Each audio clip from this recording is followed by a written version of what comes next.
Chapter 6. The Great Plain of the Columbia, Pond Turtles and Their Nests. The Sage Rabbit find curious stone implements and trade and flints and marine products at some remote period, and a skull, unaltered high pressure, leave Walla Walla and cross the Snake River, Preluce Indians and their robes, Falls of the Lower Preluce, a disagreeable interlude, pleasant to see trees again, sandflies, breeze flies, Clark's crow, Spokane River, Waller's prairie, a prairie's ground squirrel, the way their three species of ground squirrels replace each other on the plain, Parkman's ween and its nest, nut thatches, the tits, Dead Man's Prairie, arrive at Fort Colville. The Great Plain of the Columbia over which we were traveling through its name gives the impression of a uniformly level surface, as nevertheless its mountains and valleys, its northern boundaries is a regular line between the parallels of 48 degrees and 49. Southward it merges into and is continuous with the central plains of Oregon and thence extends to Salt Lake City and Utah territories. The vegetation indicates a much drier climate than the western side of the Cascades. Dr. Lyle says in reference to this plain, a good many plants found in this region are strictly local in their distribution. Excepting by the banks of the lakes and streams, there are trees and some of the orders such as Ranunculus, Carlyosinae, Portula Acaceae, Rosenae, Cassiusulae, Saxifragulae, Vacciniae, Orchidaceae, Lilaceae, and etc., which species are so plentiful in the first region have completely few representatives, whilst others, such as Leguminaceae, Onograceae, Polyniceae, and etc., are more common in this district and give a character to the vegetation. Difference of elevation and plains regions have each their peculiarities. The spurs of the Cascades are usually too dry for even good grazing ground. Their summits rocky, barren, and sparsely timbered. The strip of land immediately adjoining Columbia, where it receives the waters of the Spokane, offers, however, good grazing grounds for the Indian horse. In the grass surrounding our camp, qualities of the western pond turtle, large and small, tiny fellows not bigger than a horse bean and stout, old males and females, they seem to have left the water all the time. The females are busy depositing their eggs in hollow places under the wild sagebrush and amidst tufts of grass, but why the little ones to come on land as well puzzles me. It is next to impossible to catch them in the water. Their habit is to come out on the edge of the pond or stream, or what they like better is to scramble up on a floating log and enjoy the sunshine as they drift about. The slightest noise at once sends them to scurry to the bottom. Now I can pick them up as easily as I could hedge snails in Devonshire. They do not even attempt to get out of the way. Eggs are white and devoid of shelly coverings. The contents being enclosed in a tough membrane. I discovered about 15 in each nest, deposited in a heap very similar to the way our British garden snails deposit its eggs in holes in the earth.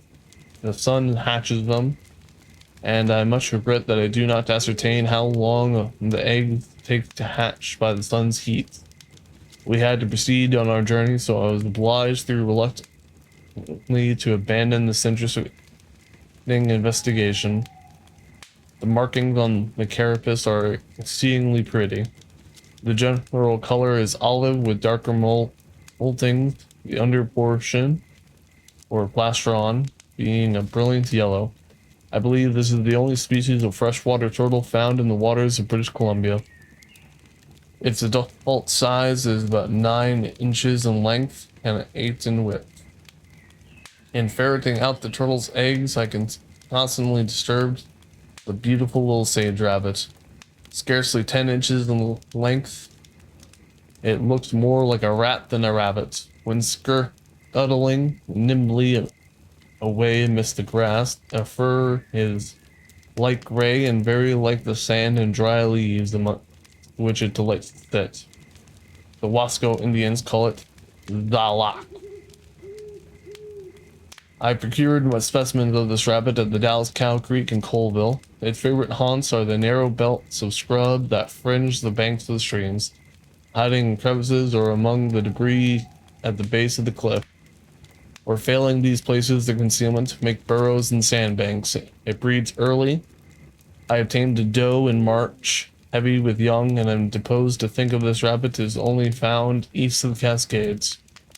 I found in rambling over the sandy plain near Old Fort Walla Walla numbers of flint implements, together with heaps of fragments at some remote period of time not easy to discover. The Indians evidently made their arrowheads and other implements of flint at this place. The stone at which they were made could not have been obtained near the Cascades, previously described in Volume 1. It must have been either traded with the Indians inhabiting that district or brought here by themselves. I am disposed to think a regular flint trade was carried on by the inland tribes at some remote period, with the tribes living on the seaboard and lower parts of the Columbia, not only where flints traded, but dentalia, tooth shells, mother of pearl, and the barnacle parasitic on the back of the whale. I dug ornaments made from 3 marine productions from out of a gravel bank, together with the center skull and an Indian burial ground, which it will be observed in this illustration is unaltered by pressure during infancy, and a number of arrowhead fragments and scrapers made from flint or other hard material, which must have been brought a very long distance, as it had no representative in any rock found in the immense immediate neighborhood. The place from whence I obtained these singular relics was a gravel bank near Fort Colville. Whilst digging out the nests and sand martins from the way in which the various things were scattered about, their height above the river, together with many minor matters, induces me to think the burial could never be used as a burial ground. I merely state the fact, incidentally of considerable interest to me as bearing on the past history of the northwestern tribes. We left Fort Walla Walla on June 28th, en route northward to reach Fort Colville. I assume my journal. July 2nd. We are on the back of the Snakeless River, one of the largest tributaries to the Columbia. The river is 400 yards in width and running like a mill race. There had once been a ferry in the shape of a large scow that was worked from side to side by a truck wheel traversing an iron wire rope strained across the river. But unluckily the rope was broken, so we had to cross by sailing and paddling the scow, and a few canoes hired from the Indians. It was a most wearisome job, as the scow had to be towed on both sides of the river. Far above the landing she had to reach in order to compensate for the swift travel. Crossing occupied the entire day, but success finally crowned our exertions. A small distance above where we were crossing, I can see the mouth of the Palouse River, a good-sized stream. The scenery is generally wild and massive. In every direction, immense walls of rocks shut in the Snake River, bare, black, and desolate. Not a tree or shrub grows from amidst their craggy ledges. I am told the course of this river may be followed for days in some places, and by no means possible that it can its waters be reached, so that one might die from thirst, although on the bank of a river. One thing struck me as being remarkable. On the steepish ledges of these rocky cliffs were trails, beaten bare as turnpike roads, and so numerous as they almost resembled on a railway map. At first I thought the goats must have made them, but on inquiry I had discovered the paths are used by the Indian horses that belong to the Pelews tribes. Mustangs scramble up and down these precipitous tracks to browse on the scanty herbage that grows in the cleft on the ledges of the rocks. The Pelews Indians were at one time numerous, predatory, and always at war, but this once dreaded tribe had dwindled away to a mere remnant.